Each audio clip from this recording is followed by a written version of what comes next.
Good morning everyone. आज अपन पढ़ते हैं प्रदीप्ति के कारक। ठीक है, प्रदीप्ति के कारक देखो कितने होते हैं। प्रदीप्ति के कारक 3 कारक होते हैं। पहला होता है स्थान ऊंचाई अनुपात, दूसरा होता है उपयोगिता गुणांक, तीसरा होता है अवपात गुणांक। ये 3 प्रकार के होते हैं। जो ये जैसे प्रदीप्ति का कारक ये है कि जैसे किसी भी प्रदीप्ति यानी लैंप को स्थापित करना हो तो उसमें किस किस चीज़ों का ध्यान रखना चाहिए। सबसे पहला आता है स्थान ऊंचाई अनुपात। स्थान ऊंचाई अनुपात से मतलब ये है कि जब भी कोई बल्ब हो और उस बल्ब को क्या किया जाए, दीवार पर स्थापित किया जाता है, तो स्थापित करने के कुछ नियम होते हैं। यानी वो किस ऊंचाई पर, जैसे फर्श से किस ऊंचाई पर बल्ब स्थापित किया जाना चाहिए, ठीक है, और किस ऊंचाई पर उसके जो लैंप होता है स्विच बोर्ड का वो स्थापित होनी चाहिए। इस तरीके से जो भी उनकी ऊंचाई ली जाती है, स्थान की ऊंचाई स्थापित करने के लिए प्रदीप्ति की, वो होता है सबसे पहले अपना स्थान ऊंचाई अनुपात। ठीक है, अब इसमें देखो डेफिनेशन में क्या कह रहा है। कोई दो समीपवर्ती प्रकाश स्रोत के बीच की क्षैतिज दूरी व प्रकाश स्रोत के वर्किंग प्लेन से ऊंचाई का अनुपात क्या कहलाता है, स्थान ऊंचाई अनुपात, स्थान ऊंचाई अनुपात कहलाता है। ये होता है ना कि कोई भी दो समीपवर्ती प्रकाश स्रोत मान लो, ठीक है, जैसे एक बल्ब ले लिया और एक क्या ले लिया अपन ने, कोई दूसरी दीवार पे कोई ट्यूबलाइट वगैरह और कुछ है जो भी है वो ले लिया। अब उन दोनों के पहले बात बीच की दूरी देखी जाती है। ठीक है, ऐसे नहीं कि दो बल्ब पास पास में लगा दिए जाते हैं। सबसे पहले दो बल्बों की बीच की दूरी भी स्थापित होना चाहिए कि एक बल्ब से दूसरा बल्ब दूरी पे होना चाहिए। ऐसे नहीं कि दोनों पास पास में होना चाहिए, तो ये चीज़ भी देखनी चाहिए। दूसरी चीज़ ये कह रहा है कि प्रकाश स्रोतों की वर्किंग प्लेन से ऊंचाई का अनुपात, वर्किंग यानी कार्य करने वाली, ठीक है, वर्किंग क्या हो गई, कार्य करने वाली हो गई कि प्रकाश स्रोत जो प्रकाश लगाया जाता है उसकी वर्किंग प्लेन। ऐसा नहीं है कि कमरा अपन काफ़ी ऊंचाई पर बल्ब लगा रहे हैं और अपने जो फर्श है काफ़ी नीचे है, ऐसा नहीं होना चाहिए। तो नीचे जो फर्श होगी वहाँ पर क्या होगा, बॉक्स जो भी उसका उजाला होगा वो नहीं पहुँच पाएगा।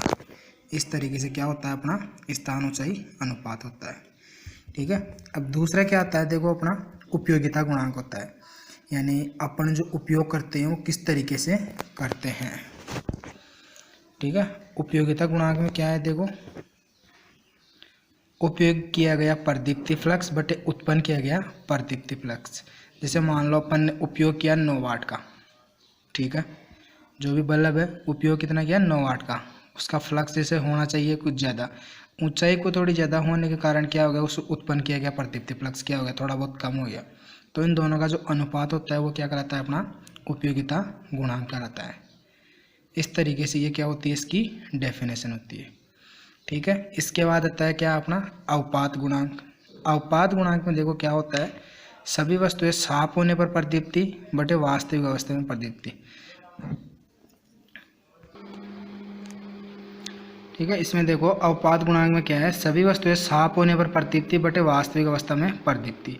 यानी इसका मतलब ये है कि ये कहना चाहता है कि कोई भी वस्तु मान लो जैसे गंदी है, धूल चढ़ जाती है, तो उससे में क्या होती है, उसकी रोशनी कम हो जाती है। इसी प्रकार उसकी वास्तविक अवस्था में रोशनी क्या होती है, काफ़ी अधिक थी। धीरे धीरे जैसे बल्ब जो भी लगा देते हैं अपन, उसकी समय समय पर साफ सफाई नहीं कर पाते तो क्या होता है, गंदा हो जाता है। तो गंदे होने के कारण क्या होते हैं, उसकी जो भी चमक होती है, जो भी रोशनी होनी चाहिए वो कम हो जाती है। तो इसीलिए इन दोनों का जो गुणांक होता है वो क्या कहलाता है, अपना अवपात गुणांक कहलाता है। ये ध्यान रखना आप, ठीक है। अब देखो सबसे पहले अवपात गुणांक का कुछ मान होता है, वो निश्चित होता है। ठीक है, अब मैंने यहाँ लिखा है अवपात गुणांक का मान कितना होता है, 1.2 से लेकर 1.4 के बीच होता है। और कुल आवश्यक ल्यूमन जैसे ज्ञात करना हो उसका, इसी का अवपात गुणांक है कि जैसे अपने को आवश्यकता कितनी है और उसका गुणांक कितना होना चाहिए। ठीक है, फ्लक्स की आवश्यकता कितनी है, फ्लक्स निकालना हो, कुल आवश्यक फ्लक्स निकालना हो। कुल मतलब ये है कि अपने जैसे जो भी बल्ब वगैरह लगाए और कुल फ्लक्स निकालना है, तो उसके लिए निकालने के लिए सूत्र होता है प्रकाशीय क्षेत्रफल। पहली बात तो कि उसका क्षेत्रफल कितना है, ठीक है, उसके गुणांक में कि उसकी प्रदीप्ति की अपन लैंप जो भी रोशनी दे रहे हैं वो कितने की दे रहे हैं। ठीक है, और इनटू में क्या था, अवपात गुणांक। अवपात गुणांक का मान कितना है, 1.2 से 1.4 के बीच। या तो दिया हुआ होगा कि इसका इस फिक्स मानना है या फिर कितना मानना है, 1.2 या 1.4 मान के फिक्स करना है।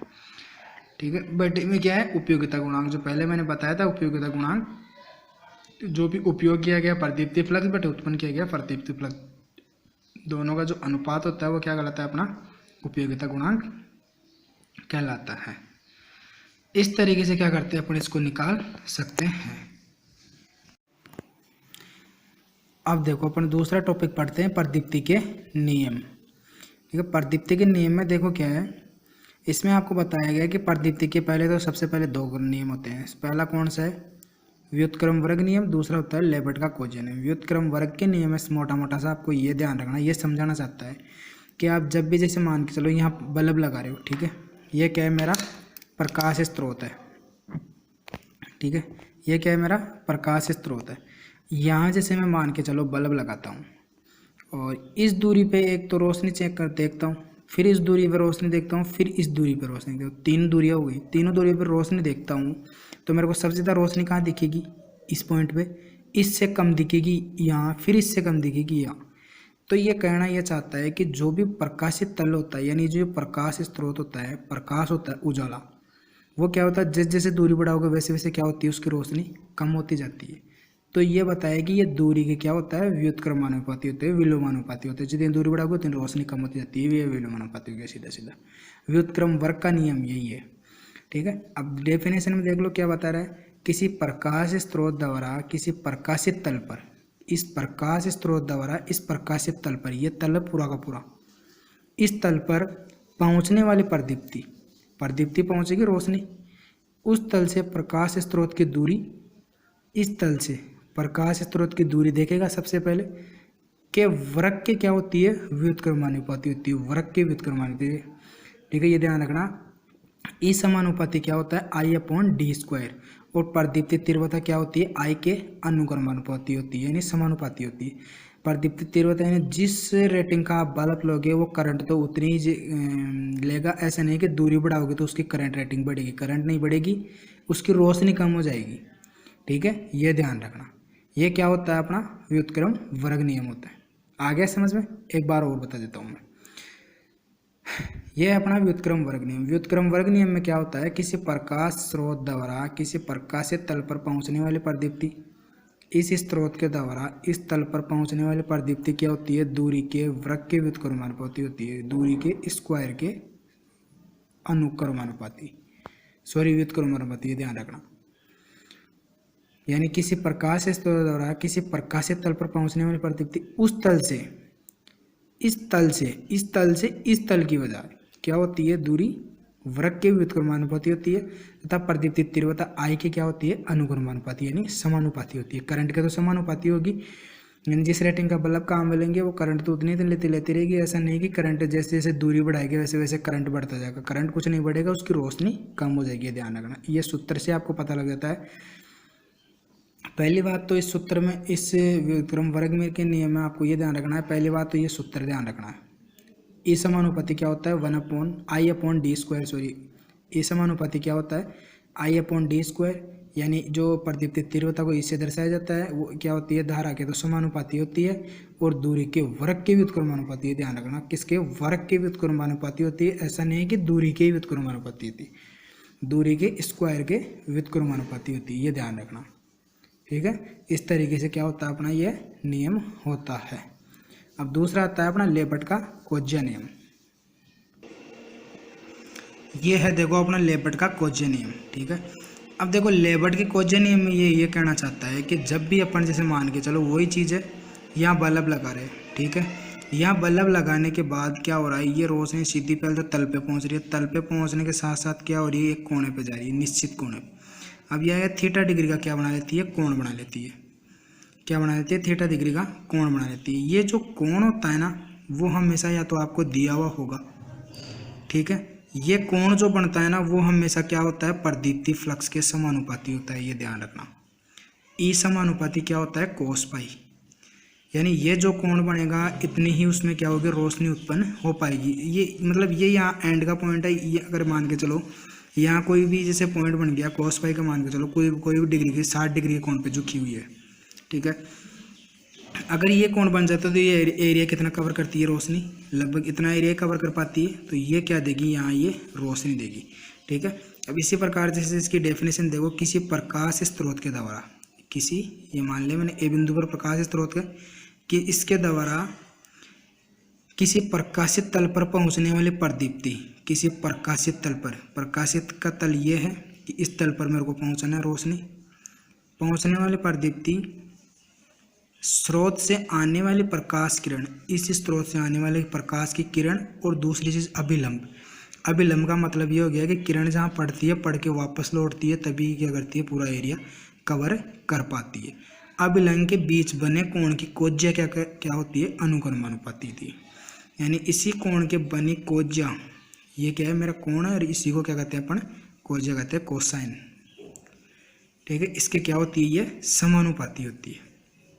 ये अपना कुल मिला के ये नियम है। इस तरीके से इस नियम को समझाना चाहता है। अब इसी प्रकार ई समानुपाती क्या होता है, कोस पाई। ठीक है, अब ई मैंने एक चीज़ बताया था, ई बराबर क्या होता था, 1/d²। जिस प्रकार मैंने समानुपाती को हटाया, समानुपाती को हटाते क्या लगाया, कोस सूत्र था इसी का। ई का सूत्र क्या था पहले, उस पे पिछले वाले नियम में क्या था, व्युत्क्रम वर्ग के नियम में बताया था ई समानुपाती I/d² होता है। तो यहाँ मैंने क्या था, इसके समानुपाती में कोस पाई था, यानी कोण इसमें जरूर होता है, उसी के साथ साथ होता सेम सब वही है। वो भी वही एरिया कवर कर रहा था, ये भी वही एरिया कवर करता है, लेकिन उसमें क्या था, एक प्रकार का कोण नहीं बना रहा था। वो क्या कर रहा था, केवल दूरी के बारे में बता रहा था कि आप जितनी दूरी बढ़ाओगे उतनी क्या होगी, प्रकाश की किरण कम होती जाती है। और इसमें क्या होता है, इसमें बता रहा है आपको, एक कोण बना दिया कि अगर मैं कोई कोण बना दूँ तो इस कोण के जो बीच होता है, बीच का जो एरिया होता है, इस एरिया में कितना रोशनी उसकी पड़ पाती है, ये चीज़ ध्यान रखनी है। ठीक है, तो ये मैंने बता दिया। ई समानुपाती क्या होता है, कोस पाई, या ई समानुपाती बराबर क्या होता है, I/d² कोस पाई होता है। इस तरीके से होता है। अब इसमें जैसे आपको दे देगा, कोस पाई का मान दे देगा, मान लिया 60 है। ठीक है, कोस पाई का मान दे दिया 60 है। दूरी दे दिया, जैसे मान के चलो आपको दूरी देगा 2 मीटर की दूरी है। ठीक है, और इसमें जैसे मान के चलो 2 मीटर की दूरी है, और प्रकाश दे दिया आपको जैसे 500 CP है। ठीक है, प्रकाश की तीव्रता दे दिया 500 CP है। तो आई आ गई मेरे पास। सूत्र कौन सा है, ई बराबर I/d² कोस पाई। आई की वैल्यू क्या है मेरे पास, 500 मानी। ठीक है, दूरी कितनी मानी मैंने, जैसे मान के चलो दूरी 10 मान लेता हूँ, डिग्री कोण मान कितना माना, 60।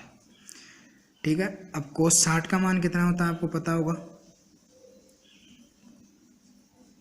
ठीक है, इसी प्रकार क्या माना मैंने, 500 इंटू कोस 60 का मान होता है 1/2। 1/2 का मतलब क्या हो गया, 0.5 बटे 10 इंटू 10, तो बराबर उसकी वैल्यू क्या हो गई, 2.5 ल्यूमेन प्रति मीटर स्क्वायर हो गई। ये क्या हो गया, उसका प्रदीप्तन हो गया, यानी उसका प्रकाश हो गया कि इतना प्रकाश वो उत्पन्न कर पाएगा। इस तरीके से अपन ज्ञात करते हैं। जैसा कि ये सवाल है, इस सवाल में देखो सेम वही इसी का है, लेबटा कोजे नेम का। एक 500 CP प्रकाश स्रोत से 10 मीटर दूर रखे पर्दे पर पहुंचने वाले प्रकाश किरणों का आपतन कोण कितना है, यानी आपतन कोण हो गया को उसका क्या, थीटा 60 डिग्री। जहाँ कोण आ जाता है ना, वो उसका थीटा ये मान, ये ध्यान रखना। तो प्रदीप्तन ज्ञात कीजिए। प्रकाश स्रोत की तीव्रता बता दिया मेरे को कितनी है, 500 CP। प्रकाशित तल की दूरी कितनी है, 10 मीटर। आपतन कोण कितना है, 60 डिग्री। इस समानुपाती क्या हो गया, I/d² कोस पाई। आई का मान कितना है, 500, डी का मान कितना है, 10 का स्क्वायर इंटू कोस 60। कोस 60 का मान कितना होता है, 1/2। 1/2 का मतलब क्या हो गया, 0.5। 500 इंटू 0.5 बटे 10 इंटू 10, 2 जीरो से 2 जीरो कट गई। 0.5 को 5 से गुणा करते हैं तो सीधे सीधे क्या होता है, 2.5। 2.5 ल्यूमेन प्रति मीटर स्क्वायर, ये इसकी वैल्यू आती है। इस तरीके से क्या होता है, अपन इसको ज्ञात कर सकते हैं। ठीक है, कोई प्रॉब्लम इसमें आपको कोई प्रॉब्लम नहीं होनी चाहिए। ठीक है, ये अपना सीधा साधा सा है। मैंने इसका एक सॉल्यूशन भी आपको बता दिया है साथ में, और आपकी बुक में भी है, आप ऐसे कैसे इसको देख भी सकते हो कैसे क्या कर रखा है इसको। इसी का है, इसके क्वेश्चन भी पूछता है, तो इसी तरीके से इसके क्वेश्चन पूछता है। मोटा मोटा चीज़ इसमें यही है। ठीक है दोस्तों, तो लाइक एंड कमेंट ज़रूर करें। आज के लिए इतना है, कल नेक्स्ट क्लास में दूसरी चीज़ पढ़ेंगे।